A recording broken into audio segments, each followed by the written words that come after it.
Welcome to the Clear Admit MBA Admissions Podcast. I'm Graham Richmond, and this is your Wiretaps for Monday, April 7th, 2025. I'm joined by Alex Brown from Cornwall, England. Alex, what's going on this week? Everything's very good, Graham. Springtime, although a bit windy where I am. Yeah. So, I was telling you just before we came on air, this is the 300th episode of Wiretaps. So, we do interviews with admissions directors and things that are kind of side episodes. But for Wiretaps, where we've been profiling candidates or talking about the decisions they're faced with, this is the 300th show. And so it's just a milestone. I wanted to mention it. No, it's brilliant. And what that means is we've been doing this show for nearly 6 years because we haven't missed 1 week. Yeah, that's right.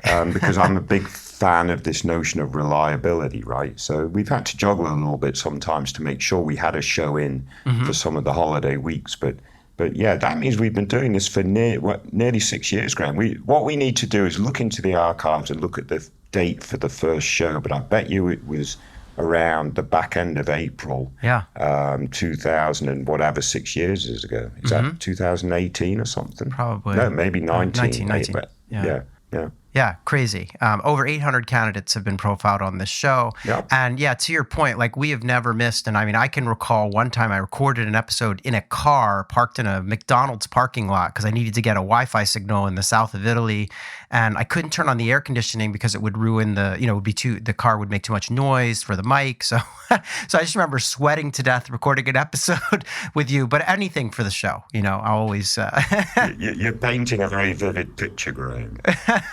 All right. So the other thing I wanted to say, though, is, I listened to a number of podcasts myself, and I realized that one thing we never do is we don't really tell people much about ourselves. I mean, we did do special episodes like many moons ago, more than a year ago, where we kind of interviewed each other.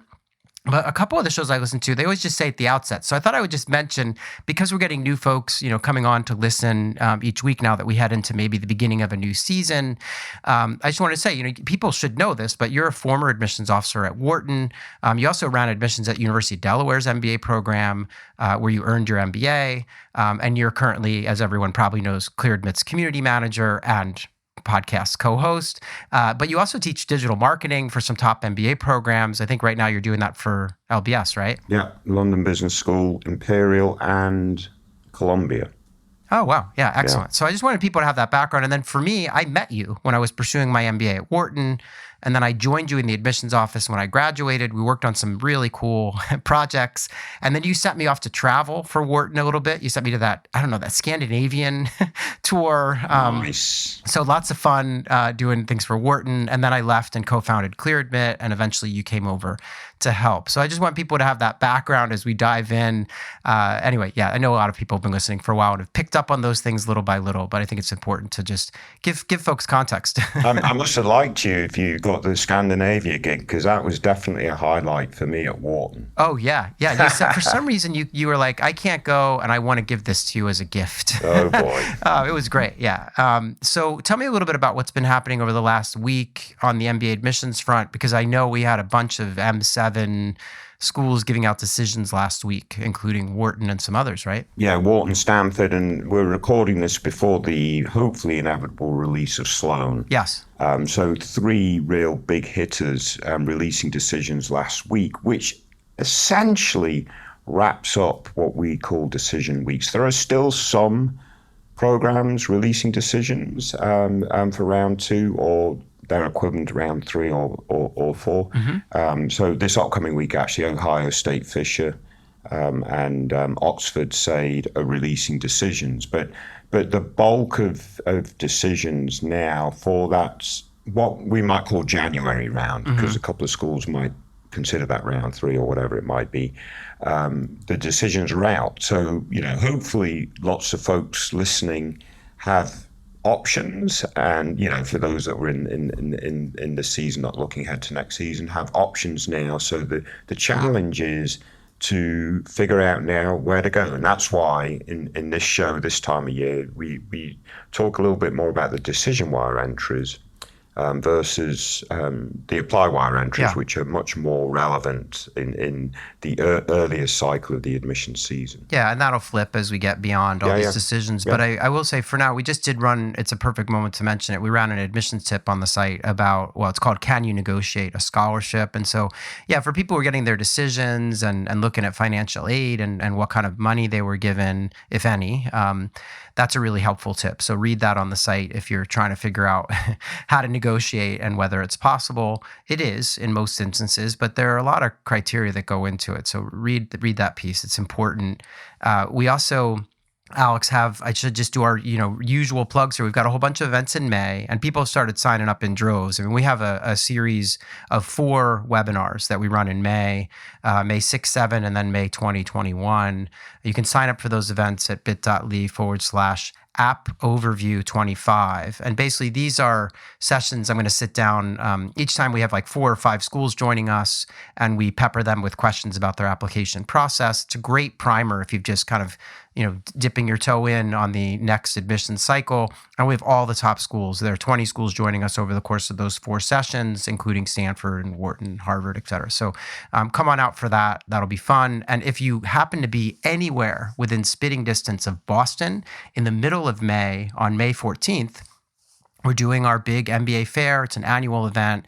Again, about 25 schools attending that. All the top programs will do panels. There'll be a fair.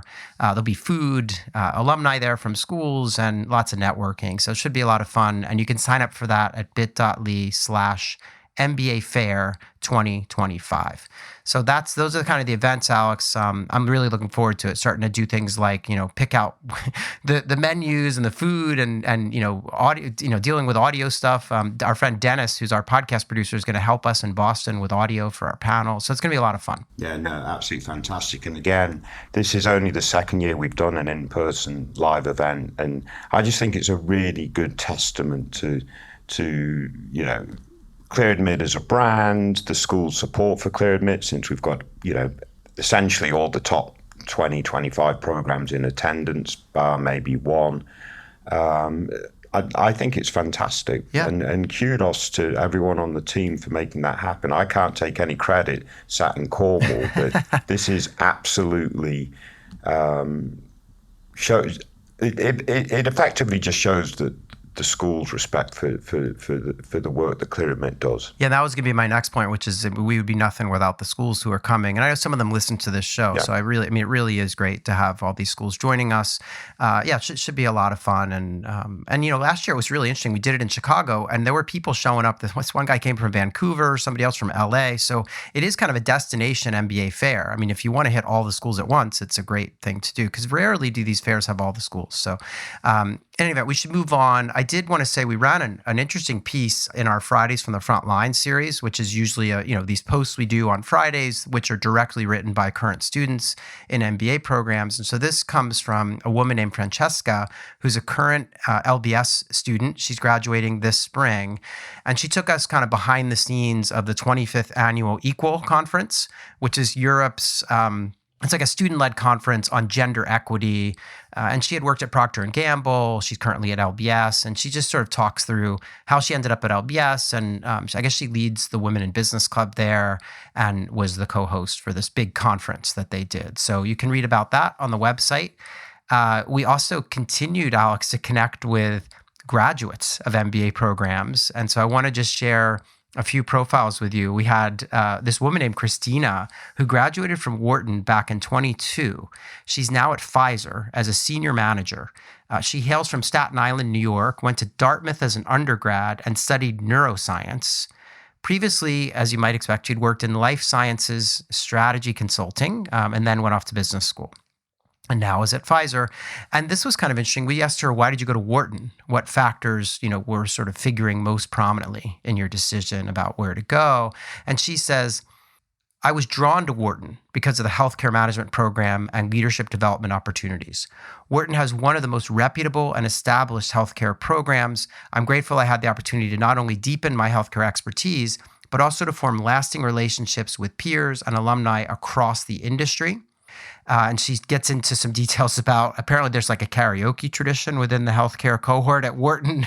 But she just talks a lot about how she really bonded with that cohort of students who were healthcare management majors.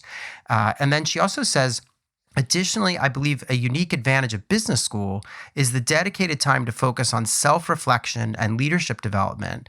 I appreciated being able to take classes about career planning and leadership, as well as participate in programs like Wharton's Leadership Fellows, which allowed me to further develop and strengthen my soft skills as a growing leader. So that's Christina at Wharton. Alex, you had a front row seat at Wharton and probably saw that healthcare cohort come in through, each year. Any thoughts? Yeah, I assume June Kin is still marshalling them in and doing all that good stuff. But yeah, no, Wharton is renowned for its healthcare management program, and it's the only program at Wharton that does have a slightly different admissions process than the sort of, all the other majors comes through, directly through the admissions office. And so forth. I just love the fact that, what did you say her major was neuroscience? Yeah, Dartmouth. So she's like a brain scientist and now getting her MBA at Wharton, or completed her MBA at Wharton, working at Pfizer. I mean, who knows what she's up to now, but just sounds like a really impressive set of credentials. Yeah, and her interview, if you read the piece on the site, I encourage anyone interested in Wharton or healthcare to go read it. She had a lot of great insights. I couldn't share them all here. She knows how the brain works, Brian. Yeah, I mean, right. that's like... Yeah, there you go. We then connected with Shen, who graduated from OSU Fisher in 23. So he's a couple years out. He's working at Deloitte as a senior consultant. And he is from a town, this is going to be hard for me to say, but he's from a town called Xi'an, Xi''an. I'm not really sure where that is in China, but it's a town in China. He went to OSU for undergrad as well, so the Ohio State University undergrad, where he was an aviation major. And then I guess after college, he went and worked as an operations specialist and a reconnaissance scout for the U.S. Army for 3 years. And then now is, finished business school and off at Deloitte. And we just asked him, were there any surprises regarding your current employer's recruiting process? Because we know people tuning in are always wondering, how do you get these jobs? What's the interview process like? And he said, one surprise was how much emphasis was placed on structured thinking and executive presence, even beyond case performance. While technical problem solving was critical, the ability to articulate insights clearly and navigate ambiguity was equally important. And he goes on from there, but basically he was really struck by, this makes sense because I guess if you're working at Deloitte as a consultant, you got to be able to convince CEOs and higher ups that you know what you're talking about and really be very articulate. That was interesting to hear from him. Yeah, it makes absolutely perfect sense. There's no point in having someone that's smart as a rocket scientist that can't communicate their stuff, right? Yeah, totally. So absolutely fantastic insight. But yeah, no, it makes perfect sense to me. Yeah, and then the last person we caught up with is a woman named Erin. She graduated from Chicago Booth recently, back in 24, and she's working at Nike as a strategy lead. She hails from Los Angeles, California, and attended Davidson College in North Carolina. I'm actually going to be there next week for work. And she was an English major, but an econ minor, and worked in tech, had a couple of different roles in tech, and also for a company called Huron Consulting, which is a big higher ed consulting company. We asked her, what piece of advice do you wish you had been given during your MBA? And she said, in my last class at Booth, I read Clayton Christensen's essay titled, How Will You Measure Your Life? During that last class, my professor took us all through an exercise where we had to think about what success looks like for our lives, both personally and professionally. For me, it was easy to articulate what I wanted professionally, to be fulfilled, to be challenged, and to provide for my family. Yet it was hard to do the same for what I wanted out of life personally, beyond a great relationship with my family and friends. We were then asked, who are the people in our lives that we tell good things and bad things to? And as a follow-up, asked if we had invested enough time in those relationships. Business school is a whirlwind. It's easy to get sucked into a bubble, disconnect from reality, and cut off the lifeline to the before world. My advice to incoming MBAs would be Remember your relationships. You will make new ones in school that will be easier to maintain, but know the people who keep you grounded and who can offer you reprieve from the microcosmic world that is B school. Remember, business school is all about building network and community and investing in those relationships. Life is measured based on the impact you have on the community around you, and call your mom. So that was Aaron's advice, which I know is very long, but I thought was really touching and interesting. Yeah, who knew Clayton Christensen did more than just write Innovator's Dilemma? Yeah, it's really, no, but I think it is easy when you go to business school. And I, this is maybe particularly relevant for me. I went to business school in the city I had already been living in. So there was this temptation to, I could just dive into Wharton and ignore everyone that I'd met before and just, kind of live this sort of separate life. But I did stay in contact with friends, locally. And I think it was worth it because I'm still in touch with them today. So it's an interesting point. Anyway, enough said. We've been getting a lot of emails recently, which is great. I try to write back to everyone. So you can write to us at info@clearadmit.com. Use the subject line wiretaps. We'll try to answer any questions you have. But otherwise, Alex, I guess we need to move on and start talking about this week's candidates. Let's kick on. All right. So this is wiretaps candidate number 1. So our first candidate comes from an ApplyWire entry. This person's got 14 schools on the target list.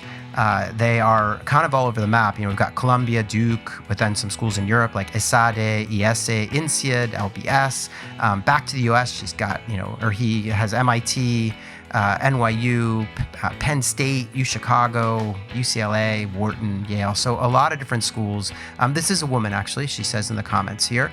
Looking to start in 26. Have been working in banking and technology. Actually works for one of the largest banks in Latin America. This person's based in Brazil. They want to return to Brazil ideally after business school. She has a 710 on the GMAT and a 3.1 GPA, 7 years of work experience. And she says, I'm a 29-year-old Black Brazilian woman, civil engineer, attended the oldest civil engineering school in Brazil with a full scholarship. And have been working with data since 2015, now coordinating a data team at the biggest Latin American bank, working to study for the TOEFL, improve English, et cetera, and really wants to get a top-tier MBA to improve leadership skills and learn with different people from different backgrounds. She points out she's been working at the same company since 2017, so definitely looking for to expand her horizons. Alex, what do you think? I mean, there's a lot of schools here on the list. We've got some numbers that are, they're not jumping off the page, 3.1, 7.10. What do you make of her profile? Yeah, I think this is absolutely a fantastic candidate, quite honestly. In terms of, raw potential, looks like really interesting work experience, or strong work experience, I should say. My sort of, you're exactly right. The school selection is literally all over the map. But to me, that's also a little bit sort of, early in the process, time to sort of narrow that, set of schools down a little bit.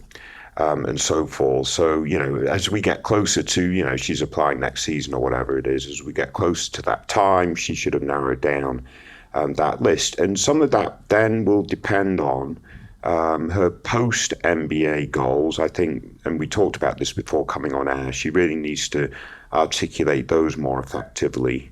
And so forth. So, obviously she's talked more about the sort of softer skills and so forth she wants to get out of a top MBA program. But, what is the career in the short term and the long term going to look like coming out of an MBA?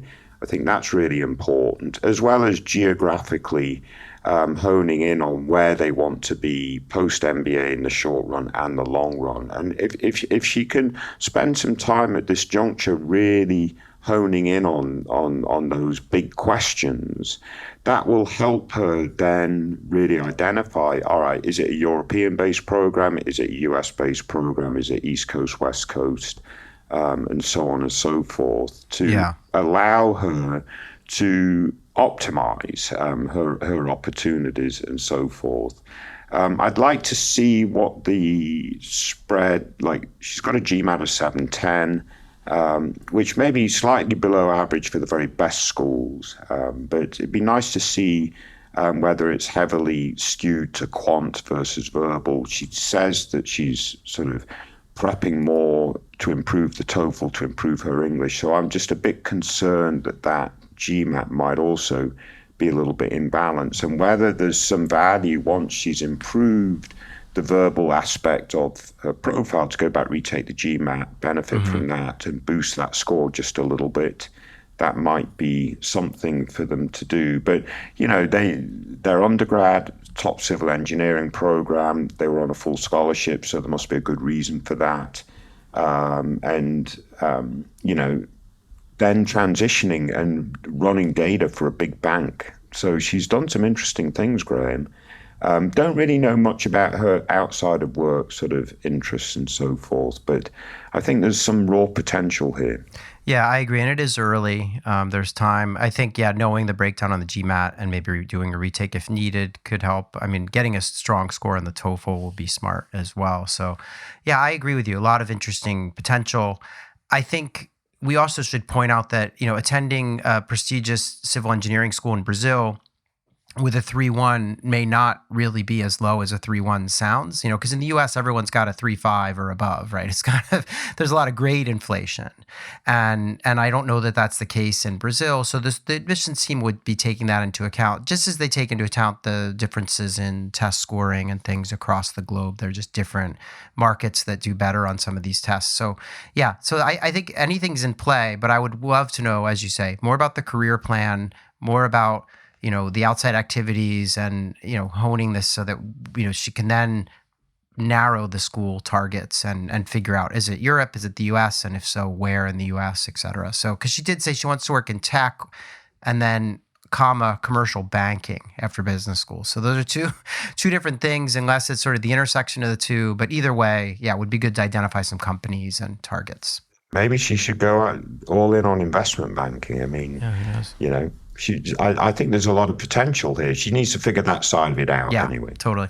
Anyway, I want to thank her for sharing her profile. Hopefully this advice starts to put her on a path to, she's got time. So there's still a lot to do, but I think things could work out well. Let's move on, though, and talk about Wiretap's candidate number 2.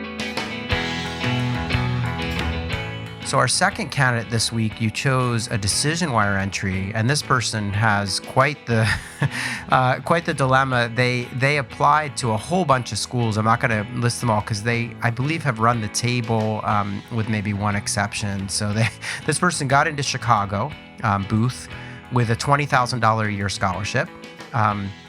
They also got into Duke with $60K, Michigan with $50, Kellogg with $55.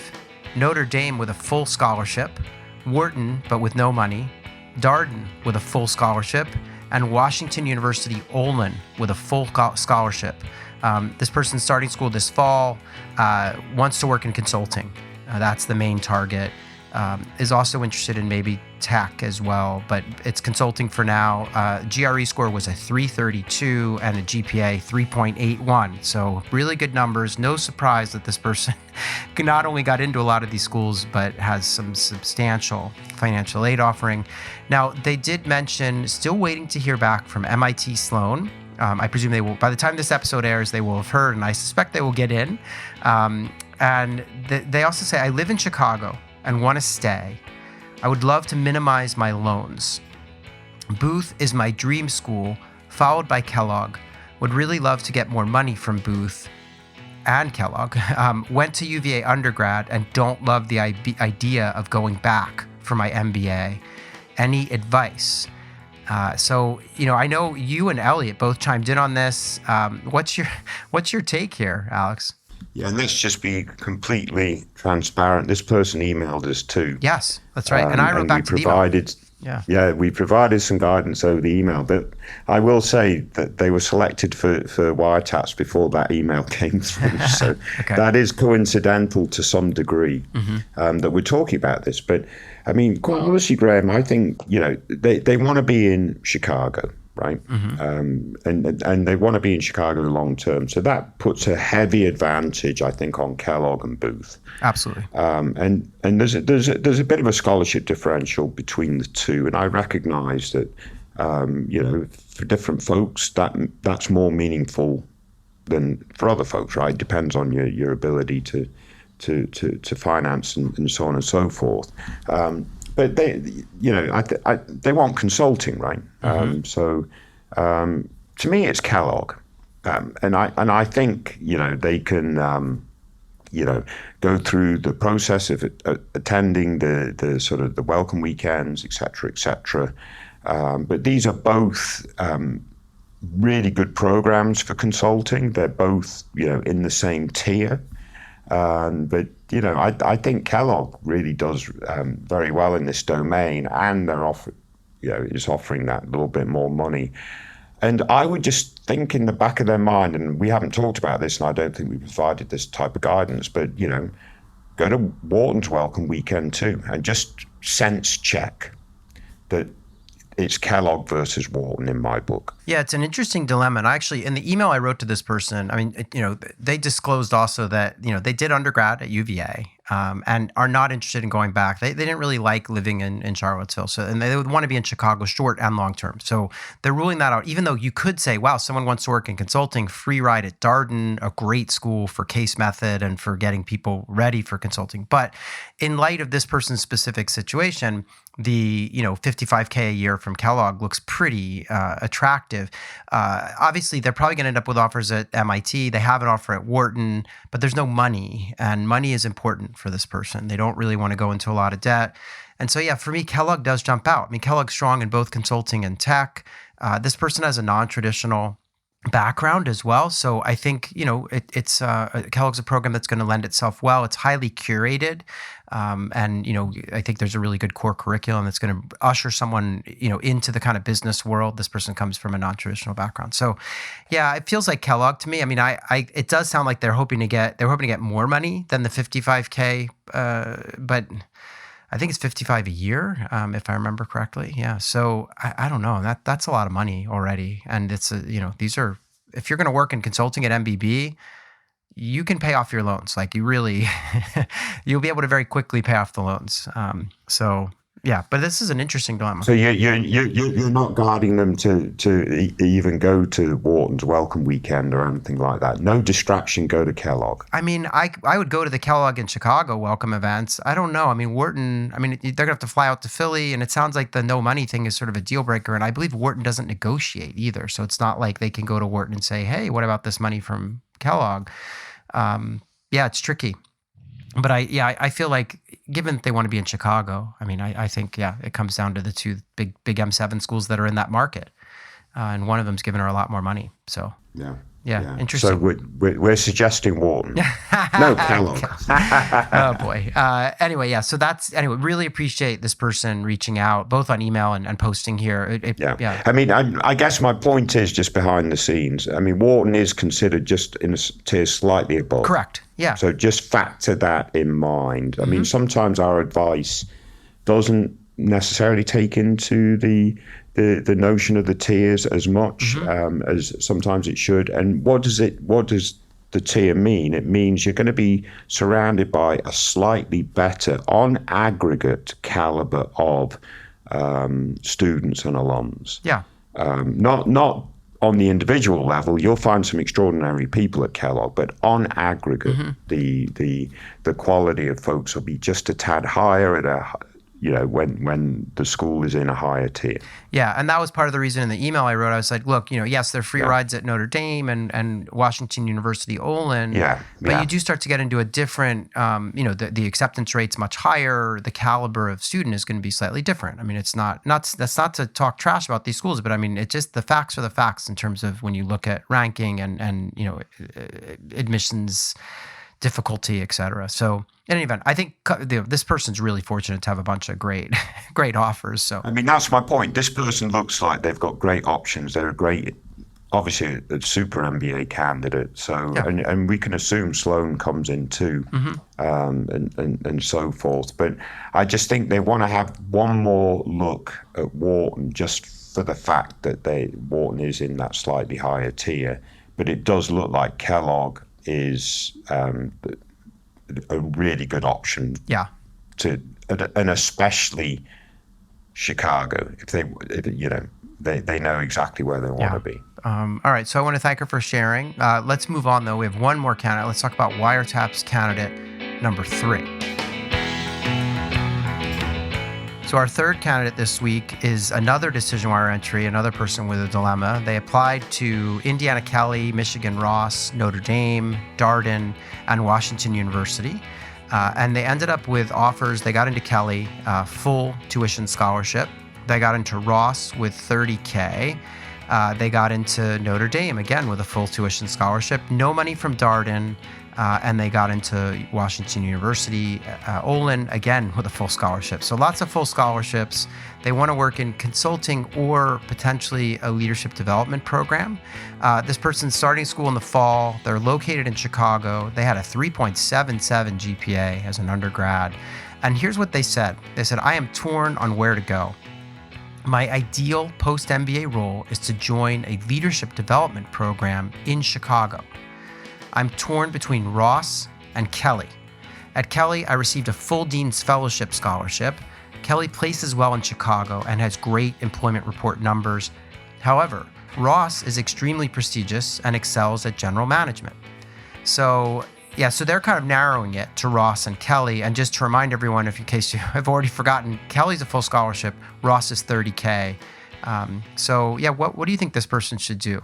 Yeah, I mean, this is slightly different and interesting again, because I think they want to do a leadership development program rather than, or that's their priority versus, let's say, MBB consulting, which sounds like consulting's their backup option. But if they're going all in on leadership development programs, and if they can, scrutinize Kelley in their career report, and maybe, quiz admissions and alums and so on and so forth to feel confident that Kelley can provide them access to leadership development programs in Chicago, which is exactly their goal. I think this might be a case where a free ride at a school that's a couple of tiers below makes good sense. I get that Ross, again, the aggregate student quality is going to be a little bit higher. The access to opportunity is going to be a little bit greater. But I think once you've gotten into a leadership development program, then it's going to be really up to you as an individual to perform really super well, et cetera, and climb the management ladder at that particular organization. And if you feel confident you can do that coming out of Kelley, that free ride is really compelling, Greg. Yeah, I agree. And it's, it is a school. We've actually done I did a podcast many moons ago with the head of career services there. And we even have done one more recently. And it's a school with a real focus on career development from like the day that you're admitted to the program. And so, if this person, and they have these ties to leadership development programs, a lot of the big corporations in the Midwest, Chicago being a popular, place for grads to land. So I can understand it. I mean, it's a full tuition scholarship. And yes, they're a tier or so below Michigan Ross, but it's an interesting dilemma. I mean, I think given this person's goals, if they really want a leadership development program, what I would do is go and talk to Kelley about which programs they're typically placing people into and do the due diligence, attend welcome events at both schools and see what they think. But I hear you. I mean, you can make a compelling case for the free, it's a free MBA from Kelley. Yeah, I mean, if their number one goal was consulting, my advice would be different. Especially if it was, MBB consulting or something. Yeah. Right. Yeah. Yeah. So, in any event, this is a good dilemma to have. And both of these candidates this week on these decision wire posts really, practically running the table with their acceptances and then getting all these free rides, which is there's money out there to be had. And I think I will note though that in both cases, both candidates had really pretty stellar GPAs. So those marks pay off down the road. So when you're thinking about, if you're tuning in as a college student, do your homework, get a good GPA. It never hurts. Do well. Exactly. Yes. All right, Alex, thanks for picking these out. We'll record another one next week, our 301st Wiretaps episode, but it's been a wild ride, 6 years, as you say, and let's keep it going. Very good. Stay safe, everyone. Take care.